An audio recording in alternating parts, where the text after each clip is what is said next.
Good morning again. I want to share something with you guys before you get started with map testing today.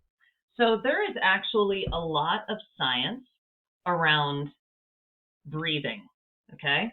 Now, and some of it is very ancient, but it was kind of lost way back when. Anyway, I want to read to you this very short excerpt, and it is about mouth breathing versus nasal breathing. All right, believe it or not. Okay. And this is a book by James Nestor. I just finished it like 2 days ago. It was morning, and Evans was seated in front of an oversized computer monitor in the administrative office of her orthodontics practice. So that's like people have braces, right? Orthodontics. About a half hour west of downtown Philadelphia. With white walls and white tiled floors, the place looked futuristic. It was the opposite of the tan stucco strip mall blocks with ferns, goldfish tanks, and Robert Doisneau prints of all the dental offices I'd ever been to. Evans, I learned, ran a different kind of practice. She brought up two images on a computer monitor, one of an ancient skull from the Morton collection, and the other of a young girl, a new patient. I'll call her Gigi. Gigi was about 7 in the photo. Her teeth jutted from the top of her gums, outward, inward, and in all directions.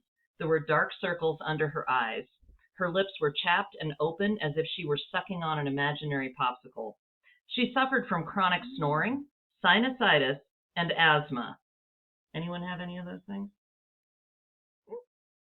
She just started developing allergies to food, dust, and pets. Gigi grew up in a wealthy household. She followed the food guide pyramid, got plenty of outdoor exercise, had her immunizations, took vitamins D and C, and had no illnesses growing up. And yet, here she was. I see patients like this all day, said Evans, and they are all the same. And here we are. 90% of children have acquired some degree of deformity in their mouths and noses. 45% of adults snore occasionally, and a quarter of the population snores constantly. 25% of American adults over 30 choke on themselves because of sleep apnea, and an estimated 80% of moderate or severe cases are undiagnosed. Meanwhile, the majority of the population suffers from some form of breathing difficulty or resistance. We've found ways to clean up our cities and tame or kill off so many of the diseases that destroyed our ancestors. We've become more literate, taller, and stronger. On average, we live 3 times longer than people in the industrial age. There are now 7.5 billion humans on the planet, 1,000 times more people than there were 10,000 years ago. And yet, we've lost touch with our most basic and important biological function. Guess what it is? Breathing.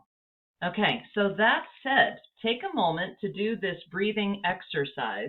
And also, as you're about to dive into math today, keep in mind, we have 15 students in 6th grade who still need math, 30 still need to finish up for reading. Okay, so most of you have got something to do. 7th grade, we have 4 to finish up in math and 22 in reading. 8, we have 6 left in math and 24 left to finish up in reading. In 9th grade, we have 4 in math and 19 in reading.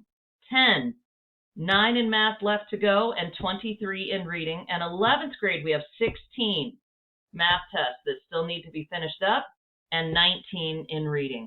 So guys, please make sure to put in your time today. Do your best on the test. We do use this data. It's really important so that we know where you are so that we can support you. Reading and math are some basic skills that everybody needs in order to be successful in this life.